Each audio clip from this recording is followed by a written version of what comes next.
Hello and welcome to Gateways to Healing. My name is Scott McGuffey. I'm a clinical hypnotherapist and your host. As we come to the end of the 1990s, we have witnessed a decade of tremendous change and growth. One area of tremendous change and growth has been that of complementary medicine.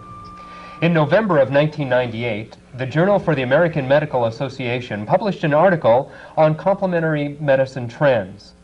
The results of that article showed us that there is a number of increase in the people that are using complementary medicine. As a matter of fact, 4 out of 10 people out there today use complementary medicine as therapy. In addition to that, they have spent $21.2 billion towards those services. Naturally, questions arise when we see such a change. Gateways to Healing is a program dedicated to answering some of those questions, primarily how you can utilize complementary medicine with Western medical services. To help me do that today, to answer some of those questions, are on my right, Dr. Larry Freeman. He is a board-certified family physician who is a local pioneer in complementary medicine here in Palo Alto. 27 years ago, Dr. Freeman yearned for something other than drugs and surgery to treat many of the chronic conditions that family docs commonly see. It was in 1972 when Henry Kissinger first went to China. That fired off Dr. Freeman's intense interest in learning acupuncture and Chinese medicine. Trained by Chinese, American, and European acupuncturists, Dr. Freeman became one of the first medical doctors in California to pass the state acupuncture licensing exam. Dr. Freeman is also highly trained in joint manipulation, trigger point injection, emotional and spiritual counseling, and he integrates all of these modalities in a holistic way. We also have with us Lloyd G. Wright, who is a licensed acupuncturist and herbalist. He has been in practice for over 13 years in the Palo Alto area. He has a diplomat from the National Board of Acupuncture or Orthopedics and qualified medical evaluator for workers' compensation injuries, and has served over 5 years on the acupuncture board for the state of California, overseeing state regulations for licensing, examination, educational standards, and enforcement issues for acupuncturists in the state of California. Also with us here today is Dr. Marianne Furta. She is a doctor of chiropractic who teaches anatomy, soft tissue techniques, and yoga at Palmer College of Chiropractic, De Anza College, the Body Therapy Center, and Integrated Healing Arts, as well as maintaining an active practice in Palo Alto. And finally, our last guest is Jim Charlton. Jim is a founding member of Integrated Healing Arts Group and Vice President of Pathways to Self-Healing. Jim teaches meditation, stress reduction, and skillful living techniques to individuals and groups, both in business and personal, helping people to transform their lives just in the process of life itself. Well, let's go ahead and jump right into this. Larry, you have been a medical doctor in the Western tradition and also in the traditional Oriental medicine. Perhaps you can help us first by explaining what is complementary medicine and how is it different from Western medical services? Yeah, Scott, complementary medicine is a relatively new term and is gradually replacing what used to be called alternative medicine. And I think complementary medicine describes it much more accurately in that it isn't one or the other, but often can be used concurrently and are very useful together. Complementary medicine has been defined by the Western medical researchers, like the ones that you cited in JAMA, by defining the difference being that Western medicine are all of those subjects which are typically taught in medical schools and practiced in hospitals and clinics, where everything other than that is considered to be complementary medicine. That's been very useful from a research standpoint and to track these types of trends, but really don't get at the heart of some of the principles by which they differ, some of the philosophy and basis in which you can distinguish between the two. And in order to make that type of differentiation, let's use the yin-yang symbol, which is an ancient symbol out of Chinese philosophy. And the yin-yang symbol is a circle, which represents the whole, everything that is within our universe, within our world, and it's divided in half. And so there's a black half and there's a white half. But as you'll notice, there's a little bit of white in the black and a little bit of black in the white, which the Chinese were wise enough to know that there really are no absolutes. And so when we make this definition between complementary medicine and Western medicine, we have to keep that in mind.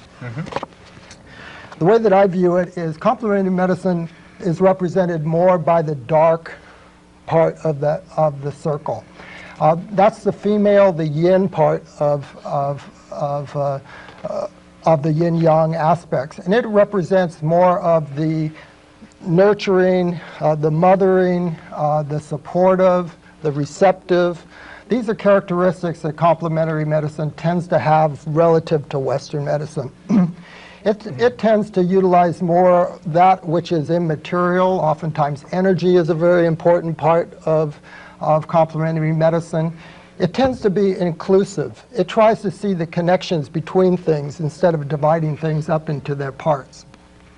And it tends to rely much more on intuition.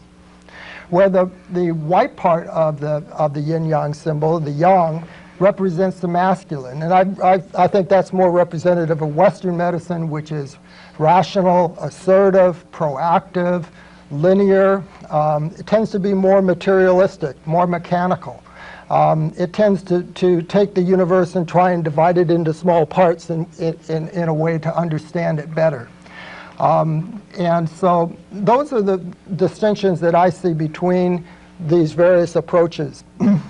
Obviously now with hospitals starting complementary medical clinics and medical schools starting more and more courses in complementary medicine, the old definition is slowly becoming obsolete, and we're getting more and more integration between the two. So as you see it, using the yin and the yang symbol there, the two do belong together, Western medicine and complementary medicine. I certainly have found them tremendously complementary and useful to use together. Great, wonderful. Well, let's talk to Lloyd now and just find out what are some of the advantages and disadvantages of utilizing complementary medicine with Western medical services? I'll be happy to answer that question. However, it's going to be heavily weighted. I'm going to have to confess that at the front end. So let me just address some of the disadvantages, and I think there may be one or two that we need to take a look at, and there are probably a few others that are simply perceived disadvantages, and then the list of advantages I think will be much more interesting actually. I think the major disadvantage in using both complementary and Western medical services is the possibility that you don't know what's working for the patient. So a situation where you have a patient taking antibiotics and a patient taking herbs at the same time and their sinus infection clears up, well, are you really sure what, who's doing what in that sort of situation? And that would be somewhat of a disadvantage. In terms of how to resolve that sort of situation, you can either choose to do one modality at a time, which a lot of patients do. Some patients, however, feel they just want to get over their sinus infection or whatever they're dealing with, and they just want to pile on. And if they get cured, they're happy about it.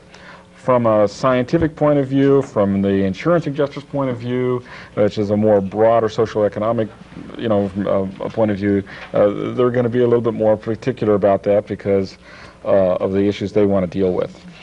Other potential disadvantages, or I should say perceived disadvantages, I often hear some of the rhetoric from various components of the medical establishment, not by any means most of them, and their major concern expressed seems to be that of the potential of misdiagnoses by alternative care practitioners. But again, if we're really functioning at an integrative level, patients should have easy access to both modalities and whatever they need, and the complementary care practitioner should readily feel comfortable referring to medical professionals when they need to. Moving along to the advantage side, I think this, the list here is fairly weighty, and I think that's why we're seeing a bigger desire and a larger integration of complementary medicine services, into our society. Taken from a more broad perspective, take a look at, for the insurance companies, I think there's a huge potential of savings of money. Now, this is an interesting thing because a lot of insurance adjusters I've spoken to have the perception that when you add on a new service, you're simply adding expenses. And what they have never got around to calculating, and I know this because I've talked to presidents of some of these companies, they have never got around to calculating the fact that they may be using less services overall. In fact, in Washington State, where the insurance commissioner up there basically enforced a law requiring insurance coverage, the insurance companies all expected costs to go up when things like chiropractic, acupuncture, massage, and homeopathy were forced to be covered. In fact, the expenses only went up 1%. Not even statistically significant. This surprised the insurance companies quite a bit, actually. So we believe, those of us who are practicing complementary medicine, that there's actually if it's when applied properly, there's a huge potential savings. Other advantages are very strong for the patient. Who wouldn't want to be able to choose whatever you know works for you as an individual? And we all know, we try different things, and most people get a real good sense of it. And it's just common sense. If you go to your acupuncturist and you get relief, and your Advil or your antibiotic or whatever it is you're taking isn't working adequately for you, that's a tremendous advantage for the patient to be able to have that choice and that option. The other major advantage I see here is in terms of research. When you begin to mix in different styles of perceiving the world, perceiving medicine, you have a tremendous advantage, a tremendous potential advantage in terms of research and curing future diseases. There's an entire array, an armory of Chinese medicine, for instance. The herbal medicine is highly sophisticated. To be able to take a look at that and to see how that might work with our own pharmacology industry, or just to get a different perspective on it and to begin to integrate different types of thinking, I think this is really the future of medicine and really provides the greatest advantage in the long run. Great, thank you. Dr. Furda, really, what does it mean, gateways to healing? I mean, that's the title of our program. When we talk about complementary medicine, we talk about the 4 gateways: the mind, the body, the spirit, and the community. Can you just address that and tell us a little bit about each? Okay. Well, first of all, what does it mean, gateways to healing? I think that implies what avenue a person uses to attempt to increase their level of wellness, or to get over some disease process, or some sense of feeling suboptimal. Okay, so for example, if you're a person who is given to exercise a lot and you're kind of very much in touch with your physical body, let's say, okay, you may be moved to, when you're not feeling well, first of all, to notice that in your musculoskeletal system, if that's where your body's oriented. So you might be quite likely to go first to a massage therapist or some other kind of a body worker who's going to be addressing that system to make that system function more fully.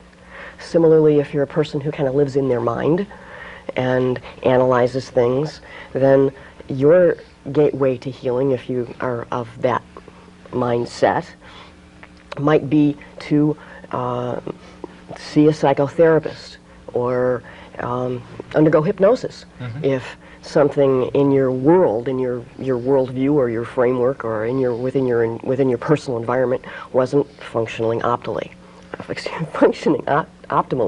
Okay, so that's what I see as gateways to healing. So it'll be different for different individuals.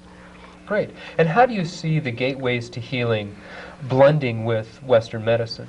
Well, okay, so then the gateways that we described, okay, would be, as you described, mind, body, spirit, and community. So within the category of the mind, okay, different gateways of healing might be through the various aspects, and there are so many of different types of psychotherapy. I think of, Freudian analysis, Reichian analysis. There's, things like biofeedback, things like hypnotherapy. Again, that would be means of accessing, optimizing one's health, or ending the disease process through the mind. Through the body, again, I mentioned massage, different forms of body works, and again, there are myriad different types of body work, from Reiki and acupressure, oh, good heavens, Traeger, all kinds of different trigger point therapy, myofascial release, all kinds of different body work. There are other things, chiropractic, acupuncture, acupressure being kind of a subset, if you will, of acupuncture, dealing with the same meridian system. So that as another form of accessing the body to optimize healing. Then there are aspects of spirit. So within that framework, there might be things like meditation. Prayer itself is a form of accessing the spirit to help the healing process. And then last of all, or perhaps first of all, might be community. Okay, and we all have a community built into our lives, which is our family. How much we use that family as a sense of healing, of course, is going to vary from individual to individual. But other things, things like the Jewish Community Center. Here in the Bay Area, we have the Bay Area Action as a community organization. Other things, civic organizations, Rotary clubs, different kinds of volunteer work. There are support groups. And so, of course, these are individual gateways. Now, Larry mentioned earlier, talking about complementary care as being integrating a little bit more readily different aspects of the healing process. And I think within complementary medicine, there are several aspects of, or several modalities, if you will, of complementary health that are intrinsically functioning on more than one pathway level. For example, yoga is, hatha yoga is the yoga of moving the body into different positions. But of course, in the course of studying yoga, you become aware that it can have a calming effect on the mind. It can have, and then certainly as it's practiced in India, it's a spiritual practice. And then done in the community of other people in a yoga class, it then becomes a community endeavor. Tai Chi is another such endeavor, which begins for many people as a physical practice, and Qigong is another form of martial art which can begin as a physical practice which may be prescribed. I believe there are hospitals in Beijing which deal with Qigong and Tai Chi as a primary physical modality. When I was studying in India, there were yoga classes that were specifically designed as medical classes, so people that had hypertension, people that had obesity, people that had all form of not only physical problems, but there was a fellow who was in our class who had mental emotional problems, who was in there doing the physical hatha yoga with all of us. So to many of these complementary health practices intuit, I think as Larry suggested, or automatically involve more than one gateway to healing. And finally, Jim Charlton, you're a teacher of meditation, and the question to you is, who can benefit from complementary medicine? Now, we saw in 1997 that 4 out of 10 Americans were leaning towards complementary medicine. As a matter of fact, more people saw complementary medicine practitioners than they did their family physician. But what do you see happening there? Who can benefit from it the most? Well, in the 8 years I've been with Integrated Healing Arts, what I've noticed is that in the beginning we were kind of the court of last resorts. An awful lot of people who had exhausted all the Western medicine techniques came to us in sheer desperation. That was nothing else they could do. And over the years, what I've noticed is that's really changing. People are now, many people consider this kind of healthcare their primary kind of healthcare. And I think that's true because we treat the whole person. We really have the time. You know, Western medicine is so busy and they're under such tremendous pressure to produce, profits, that we don't seem to have that pressure as much. We have much more time to spend with the individual and try to treat your individual as a whole person. You know, I know that Dr. Larry Freeman here, people have told me have come from, you know, the North Bay to come to see him because Larry listens. And that's one of the primary things we hear about people in our practice, is that we listen to people. We have the time to do it, and we take the time. And because of that, we can, almost every practitioner can steer you to something they think might really be of benefit to you, whether it's meditation classes, stress reduction classes, hypnosis, you know, acupuncture. So we're all kind of a pathway into all the other modalities. How is complementary medicine most useful for individuals? Now, we know that the perspective generally accepted is that Western medicine is there for the cure, and I think we have also an equal perception that complementary medicine is there for prevention.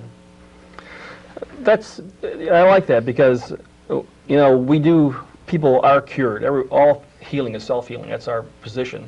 And we are really interested in educating people, and looking at their lifestyle, and looking at their environment, and looking at their families and what they do for a living. It's all part of the whole. So that's really a powerful tool we have. So ask me that question again. The question is just how is complementary medicine most useful for individuals? You know, at what point does an individual jump into something like that? Well, is it preventative or is it curative? It sounds like what you're saying is that it's all curative. It all leads to healing. Yeah, like most of us don't reach out for medicine until we're in trouble. Something's not working properly. And hopefully after we can help that person heal themselves, then we can encourage them to start attending the classes and becoming educated in how to maintain their health, and to have a healthy lifestyle, and to look at what choices they're making in life, and see how that really reflects into their body and their mind and spirit. So that's, I think, our mission. That's what we're really most interested in, is not only helping people in their immediate difficulties, but to transform their lives in such a way that they have rich, full, healthy lives. Great. Well, just open up some questions to the group. I wanted to get back to something you said, Dr. Freeman, talking about the integration of Western medicine and complementary medicine, and something we were just talking about with Jim, with curative properties and prevention properties. How can individuals begin to integrate complementary medicine with Western medical services? What would be some of the first steps if maybe some of our viewers have not approached complementary medicine? What are some of the areas that they could look into? Well, I think first is to understand where the strengths and weaknesses are of the various modalities that are out there. If it's uncertain what a person is suffering from, if it's relatively acute, and it seems like it may be getting worse, then making an accurate diagnosis, I think, is primary importance. And there, Western medicine has really excelled. You know, because of the way that they focused and broken things down. The accuracy of Western medical diagnosis is really quite excellent. It is, however, very specific in its diagnosis, but not very sensitive. That is, there's a lot of people who aren't feeling well who never really get a solid diagnosis from Western medicine. So when you do get a diagnosis, it's very specific, but when you don't, it sort of leaves you out still looking and still yearning for something that is going to help you. So I think it's at that time that you really can safely and intelligently go and look for alternatives that might be able to stimulate your healing response, which is what complementary medicine really excels in, is getting your body to do what it knows how to do, and that is to heal itself. And for chronic conditions, for conditions that aren't life-threatening, and where the diagnosis is well established, or that they're unable to make a solid diagnosis, I think looking into complementary medicine is a real good idea. Great. Now, Lloyd, earlier we were talking about some of the resources that people could go to find out more about complementary medicine. Why don't you just share some of those with us now? Well, I think the most common resource that people use is their own personal referral system, and I know most of my patients actually come from referral from their friends, primarily, and secondarily referral from other healthcare practitioners. And I think people are probably most comfortable with that in general in medicine. For folks out there who don't have any experience with that, they'll need to kind of reach out and do a little research and find out what is available. Obviously, we all know about the yellow pages, and you can look up an acupuncturist, a chiropractor, and probably any number of other types of practitioners, and that gives you one kind of a start. But calling the professional associations related to the profession you're interested in is helpful. Calling the state board for those who are licensed is a good start. If you have somebody who you think that might look like they address your particular issues, all licensed people, that would be chiropractors, medical doctors, acupuncturists, to name a few. Dentists, of course, all would have licenses, and you can check with the board authority to make sure the individual's in good standing. We also have this wonderful thing called the World Wide Web, in which you can get tons of information, and I know most people in this town are already there.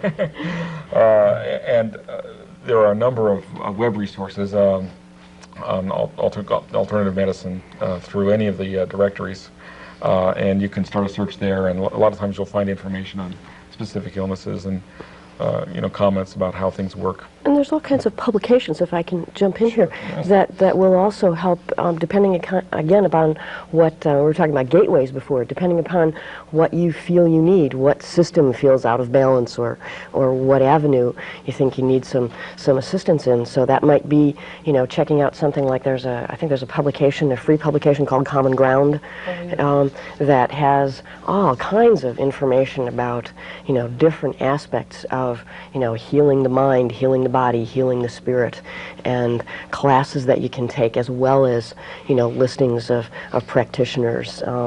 Publications like the New Age Journal.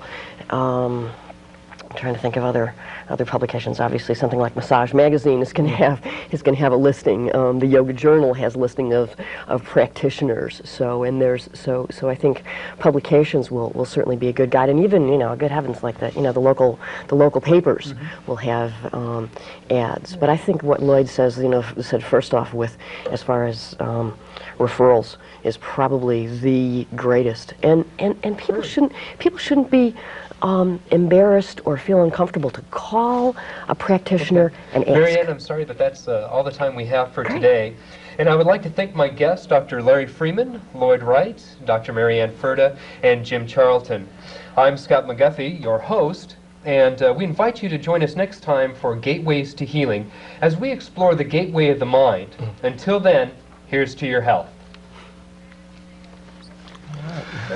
Thanks, Larry. So the one thing we didn't say was, it's pretty good. I like your yin and your yang with the Western medicine and the